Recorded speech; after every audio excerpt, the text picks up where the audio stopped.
Hi,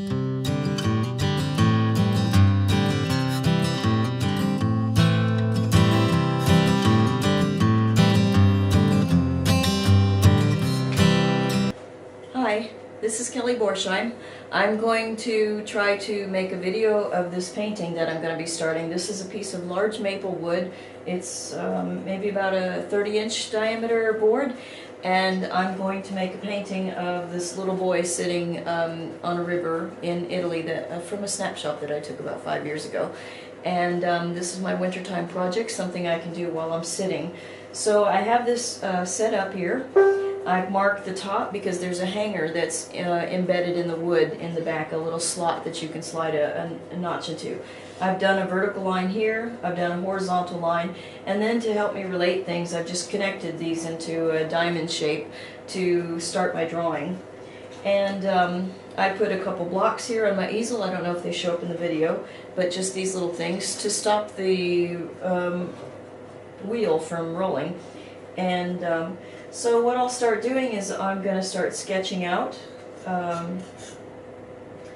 my drawing here, and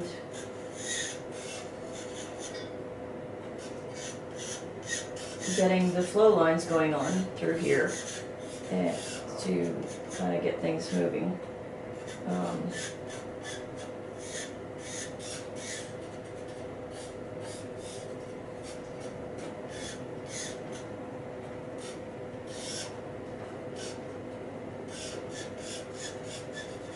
Lengthen that leg a little bit.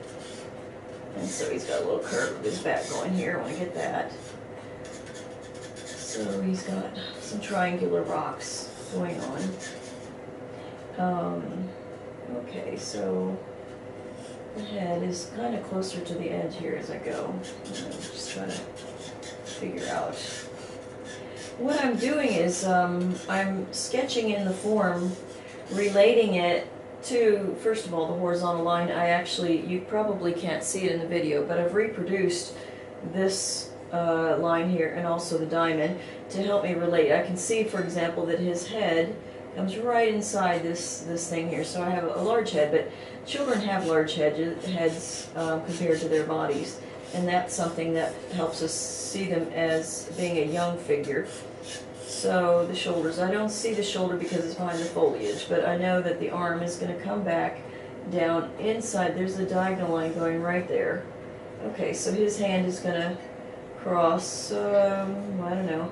I've got the overall shape of the arm going down here. So it's going to be coming right about down here. And that includes his little hand. So you've got a little sort of a... So I want to get a taper at the elbow, but I really am looking for a long flow line, and see what happens there. His elbow, I can see, just doesn't quite make into the match there, and then it goes on up here. So, and then he's going to have a little bit of perspective. The hand, I can see the hand, there's the vertical there, it comes right up to the edge.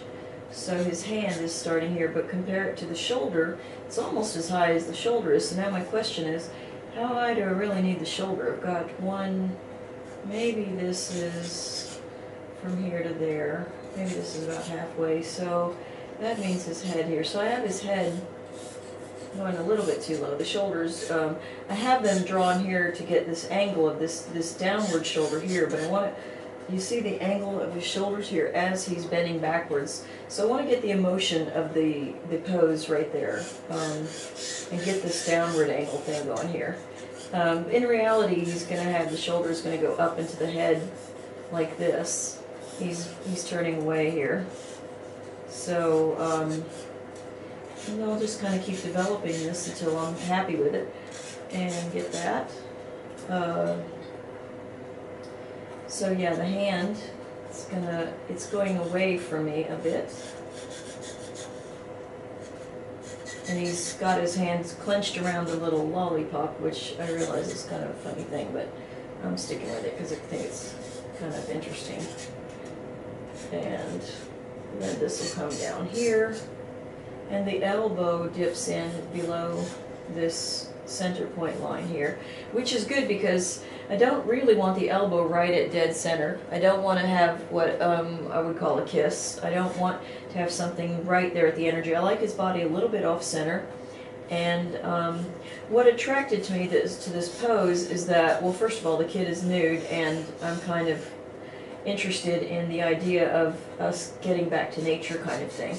And so I like the idea that it's a public space, this river. It was actually at a medieval festival when I was there, and I like it that nobody has a problem with a child just being a child. And so, okay, so I'm gonna figure this out. And anyhow, so yeah, his little tummy comes down inside of this arm here, crosses over. So then his other leg goes up. I'm looking at the negative space between the hand and the leg, and also that the knee just comes up right above the horizontal line here.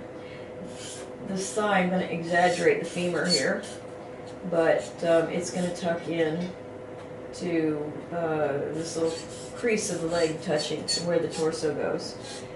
Okay, so then in here the background leg comes behind. I don't want the elbow to be touching exactly. There's a little bit of space in there. And again, I don't want too many intersections because it kind of deadens the flow of the piece, I think. So, and then his little foot's going to go off here. His other foot is down here. Maybe, let's see, what's about halfway here. Maybe somewhere about here. So his foot is going to be, and also I'm going to triangulate because I see everything in triangles. So I like this, the angle that's going between his bum and his foot, see? So I can do that, and that'll help me make sure that I don't make his foot too high up. Also, the difference in the 2 feet is not so different from the height. So I can see a little bit of a heel there. And so I'm going to keep working on this to develop the drawing, and then I'll start painting. But I hope you'll visit with me and see how we'll do this. I don't know if I'll do this by pieces or if I'll save it all to the end and see if it actually works out well. We'll have to see. All right, thank you. Ciao.